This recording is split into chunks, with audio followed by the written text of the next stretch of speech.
નમસ્તે બાળકો, good afternoon.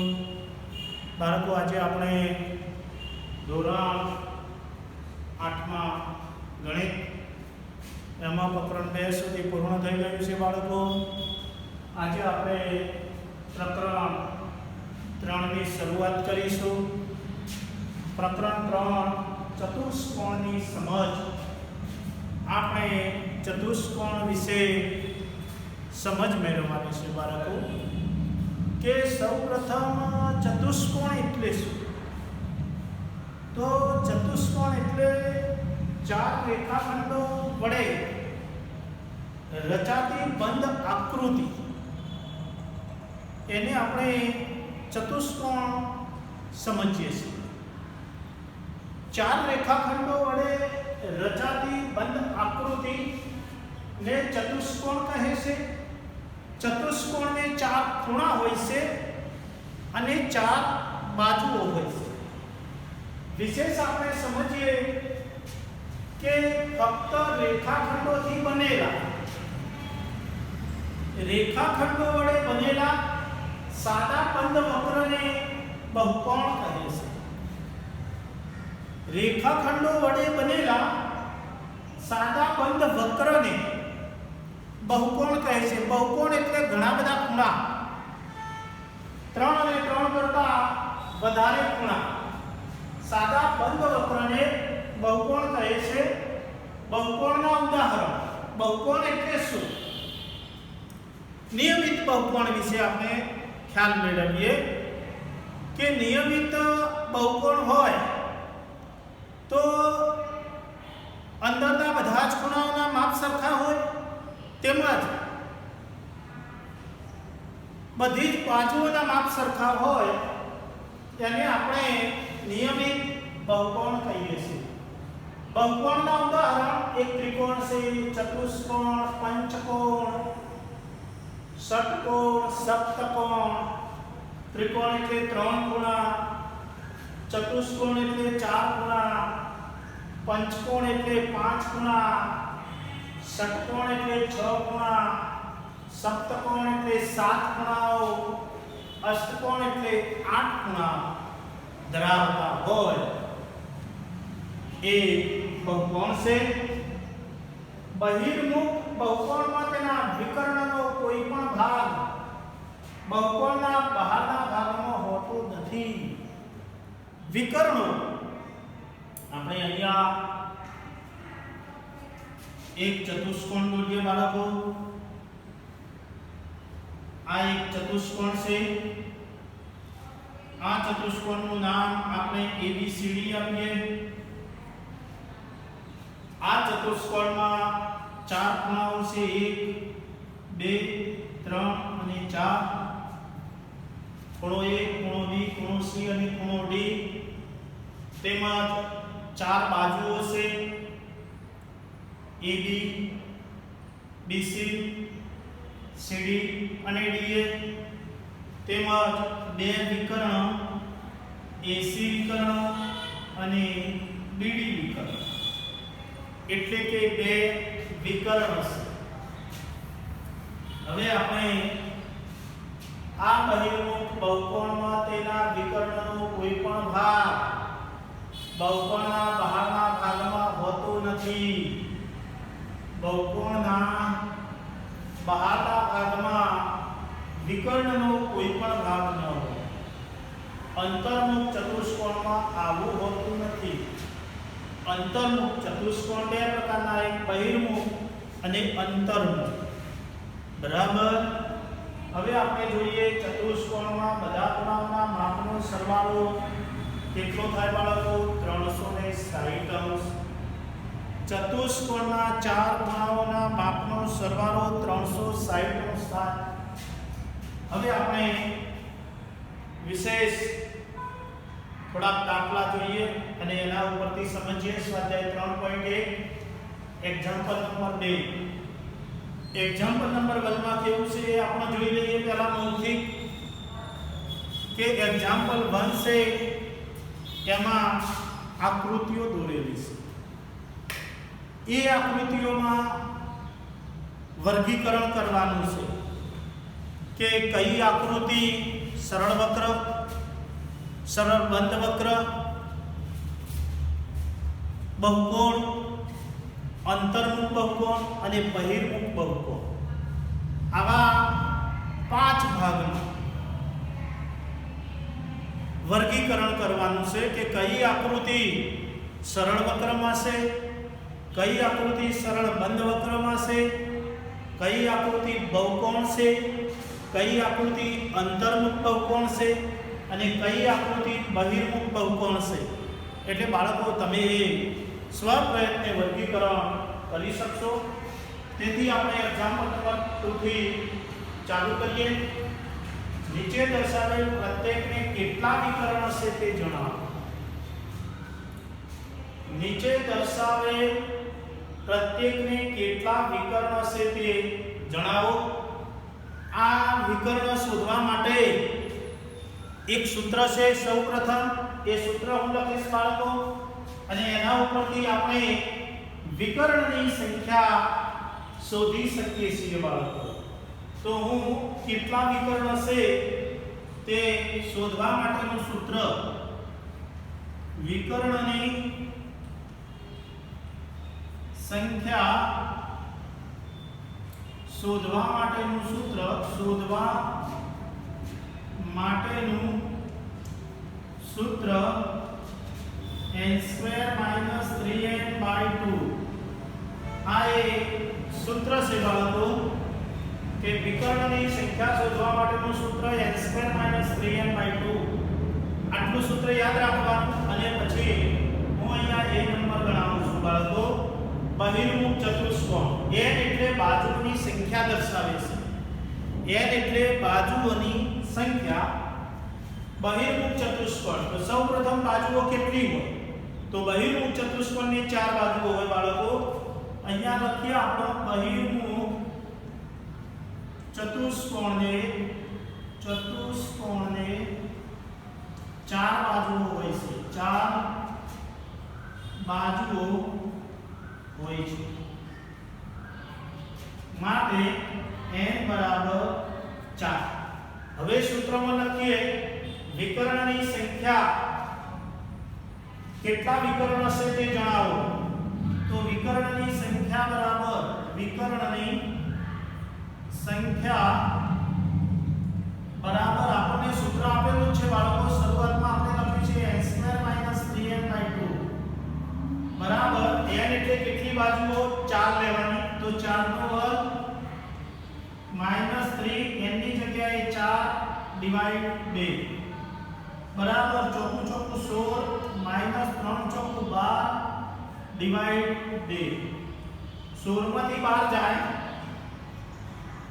એટલે 4 ભાગ્યા 2. 2 દુ 4 એટલે આપણને જવાબ મળ્યો 2.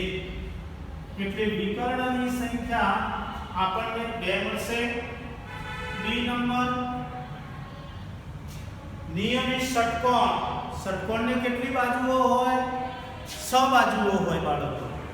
ષટકોણને 6 બાજુઓ હોય, 6 ખૂણા હોય અને 6 બાજુઓ હોય. જો હું અહીંયા કાચું કામ કરું બાળકો, આ નિયમિત ષટકોણ થશે. 6 ખૂણા 1 2 3 4 5 6 અને 6 બાજુઓ 1 2 3 4 5 6. 6 બાજુઓ n બરાબર 6. લખીએ આપણે નિયમિત ષટકોણને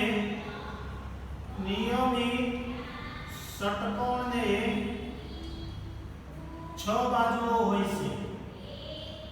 6 બાજુઓ હોય છે. માટે n બરાબર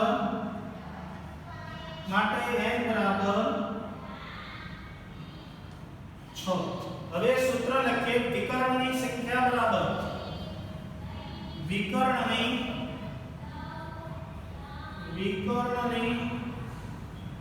સંખ્યા બરાબર n² - 3n/2. n² - 3n/2. n એટલે કેટલા લેવાના? 6 લેવાના.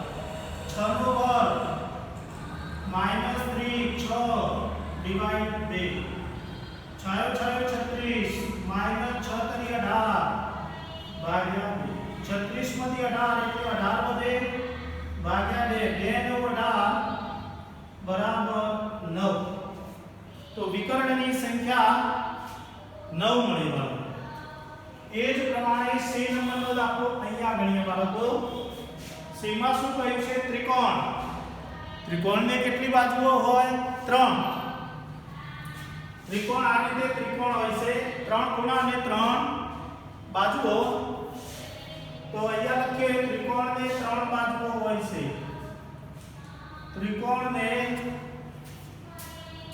3 બાજુઓ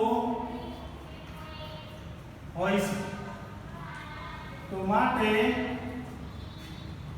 n બરાબર 3 બરાબર હવે સૂત્ર વિકર્ણની સંખ્યા બરાબર વિકર્ણની સંખ્યા બરાબર n² - 3n by 2 બરાબર n એટલે 3 તો 3 નો વર્ગ - 3 n ની જગ્યાએ 3 ભાગ્યા 2 3 તરી 9 - 3 તરી 9 ભાગ્યા 2 9 માં 9 જાય तो 0 અને ભાગ્યા 2 બરાબર 0 ભાગ્યા 2 એટલે 0 તો વિકર્ણની સંખ્યા 0 મળે ત્રિકોણ બરાબર હવે આપણે એક્ઝામ્પલ નંબર 3 જોઈએ બાળકો 3 માં બહિર્મુખ ચતુષ્કોણના ખૂણાના માપનો સરવાળો કેટલો થાય બહિર્મુખ ચતુષ્કોણના ખૂણાઓના માપનો સરવાળો કેટલો ચતુષ્કોણને ખબર છે આપણે 360 અંશ તો બહિર્મુખમાં 360 અંશ થાય જોઈએ અહીંયા લખીએ બહિર્મુખ ચતુષ્કોણના ખૂણાના માપનો સરવાળો કેટલો થાય તો અહીંયા લખીએ જવાબ બહિર્મુખ ચતુષ્કોણના ખૂણાના માપનો સરવાળો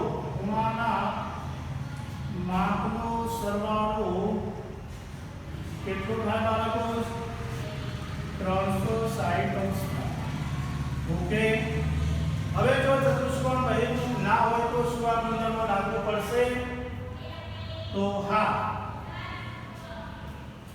બહિર્મુખ ના હોય તો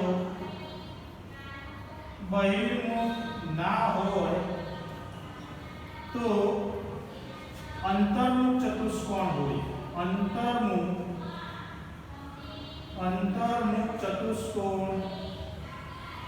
चतुष्कोण होय बहिर्मुख ना होय तो अंतर्मुख होय लागू पड़शे तो हाँ बहिर्मुख ना होय तो अंतर्मुख चतुष्कोण होय અને અંતર્મુખ ચતુષ્કોણના ખૂણાઓના માપનો સરવાળો 360 અંશ થાય अंतर्मुख चतुष्कोणना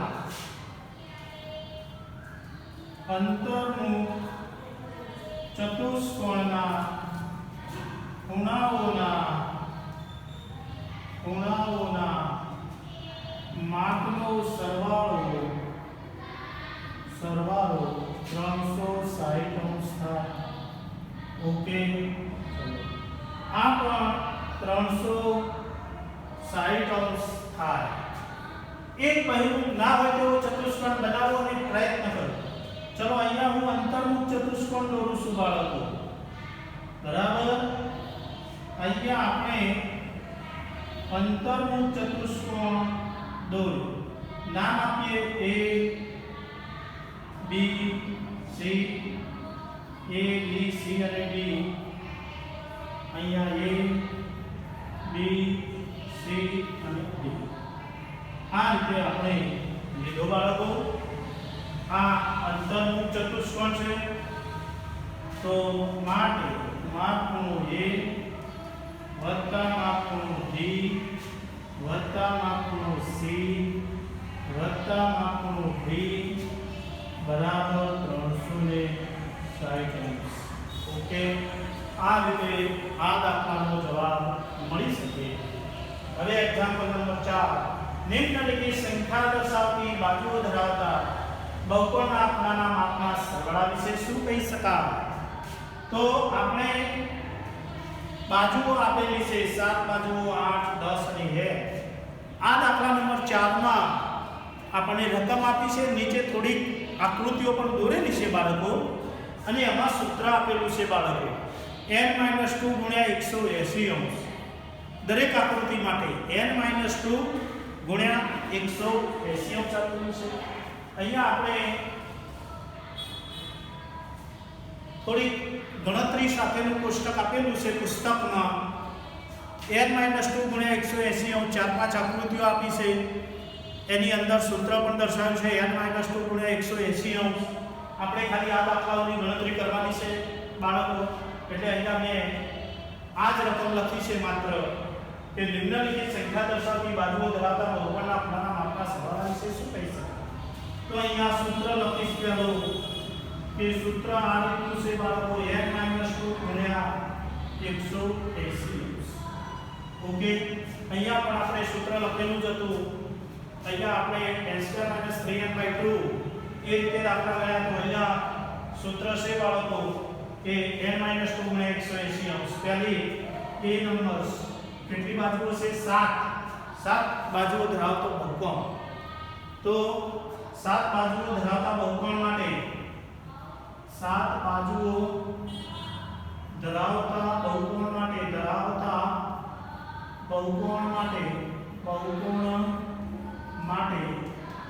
અંદરના બધા જ ખૂણાઓના માપનો સરવાળો n - 2 * 180.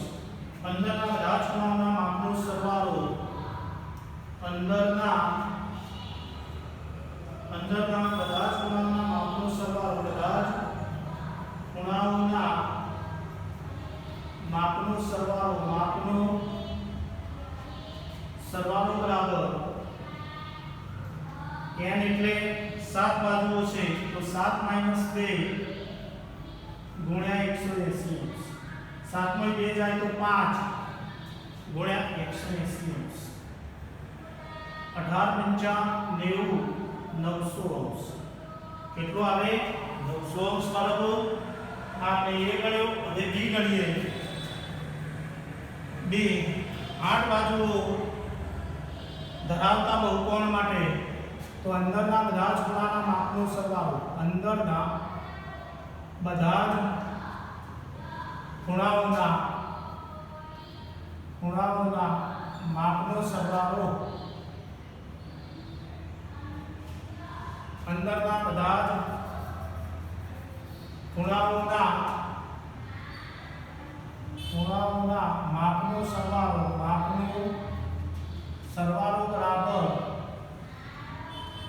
બરાબર n - 2 * 180. n એટલે કેટલા?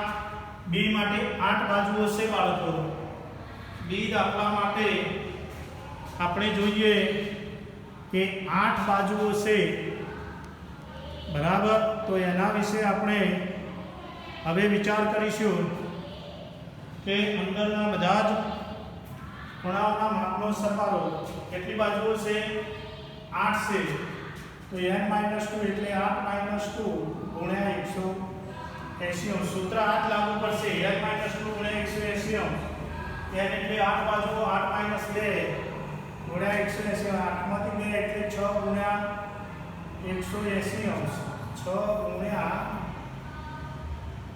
6 * 180. 18 × 108 અને બાજુમાં બિંદુ એટલે 1080. ઓકે, ચલો એ પ્રમાણે સી માટે 10 બાજુઓ છે. અહીંયા જોઈએ સી માટે આપણને 10 આપેલા છે. તો અંદરના બધા જ ખૂણાના માપનો સરવાળો અંદરના બધા જ ખૂણાઓના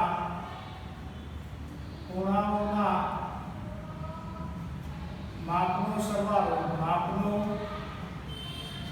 સરવાળો બરાબર n - 2 એટલે 10 બાજુઓ છે ને, તો 10 - 2 * 180. 10 માં 2 એટલે 8 * 180 બરાબર. ઓકે, 10 માંથી 2 n એટલે 10 બાજુઓ 10 માંથી 2 એટલે 8 ગુણ્યા 180 અંશ 144 અને મીંડો 144 અને મીંડો એટલે 1440 અંશ. ઓકે, આ રીતે આપણે ગણતરી કરી શકીએ બાળકો. એટલે 1440 અંશ અને ડી માં આપણને n બાજુઓ તો એ સૂત્ર જ છે. n બાજુઓ ધરાવતા બધા જ ખૂણાના માપનો સરવાળો n બાજુઓ માટે n - 2 ગુણ્યા 180 અંશ. ઓકે, આ રીતે આપણે દાખલો ગણી શકીએ. હવે એક્ઝામ્પલ નંબર 5 માટે જોઈશું કે નિયમિત બહુકોણ એટલે શું. એવા નિયમિત બહુકોણના નામ આપો જેમાં 3 બાજુ હોય, 4 બાજુ હોય કે 6 બાજુ હોય. તો પહેલા નિયમિત બહુકોણની વ્યાખ્યા. નિયમિત બહુકોણ માટે નિયમિત બહુકોણ એટલે બધા જ ખૂણાઓના માપ સરખા હોય. નિયમિત બહુકોણ એટલે બધા જ ખૂણાઓના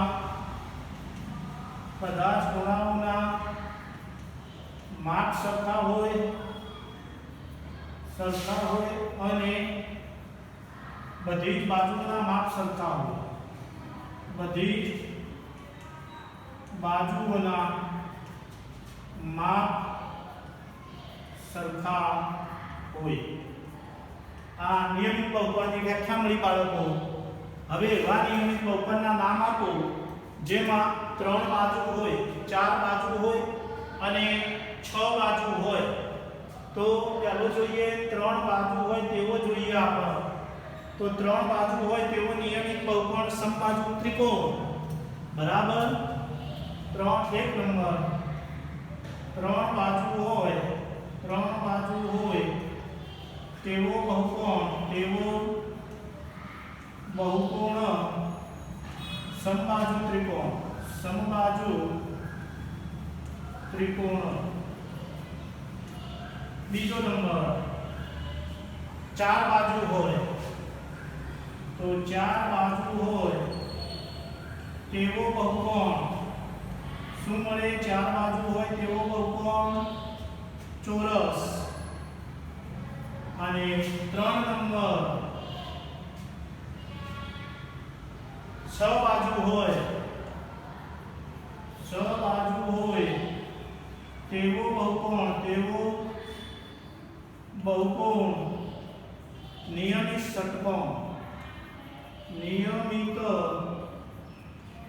ષટકોણ. તો આ આપણને 3 ના જવાબ અને વ્યાખ્યા મળી ગઈ. એક્ઝામ્પલ નંબર 6 નીચેની આકૃતિમાં x ખૂણાનું માપ શોધો. આકૃતિ આપણને આપેલી છે બાળકો. ચતુષ્કોણના 4 ખૂણાના માપનો સરવાળો 360 અંશ થાય છે. આપણને ખ્યાલ છે બાળકો. તો અહીંયા લખીએ ચતુષ્કોણના 4 ખૂણાઓના માપનો સરવાળો 360 અંશ થાય છે. 360 અંશ થાય છે. ઓકે, ક્રમમાં માપ લખીએ કે આપણું x અંશ વત્તા 50 અંશ વત્તા 130 અંશ વત્તા 120 અંશ બરાબર 360 અંશ. therefore x વત્તા 130 અને 120 અને પછી 50 એનો સરવાળો 130 ને 50 150 ને 100 250 300 અંશ બરાબર 360 અંશ. જો સરવાળો આડી રીતે ન આવે બાળકો તો બી રીતે કરવાનો. 50 130 120 0 બાકી આપણે 10 વધી 1 2 3 300 માટે x બરાબર 360 અંશ માઈનસ 300 અંશ. ઓકે, બરાબર 360 માંથી 300 તો 60 અંશ x બરાબર તો આપણને x નું મૂલ્ય x ખૂણાનું માપ શોધો તો એનું મૂલ્ય આપણને 60 અંશ મળી ગઈ બાળકો. તો આ રીતે એક્ઝામ્પલ નંબર 6 ના તેમજ એક્ઝામ્પલ નંબર 7 ના પણ દાખલા છે બાળકો. તો તમે હવે ઘરે ગૃહ કાર્યમાં ગણજો તેમજ બ્લેકબોર્ડ પર લખાવેલું લખાણ પણ ફરજિયાતપણે ગણિતના ચોપડામાં લખજો બાળકો.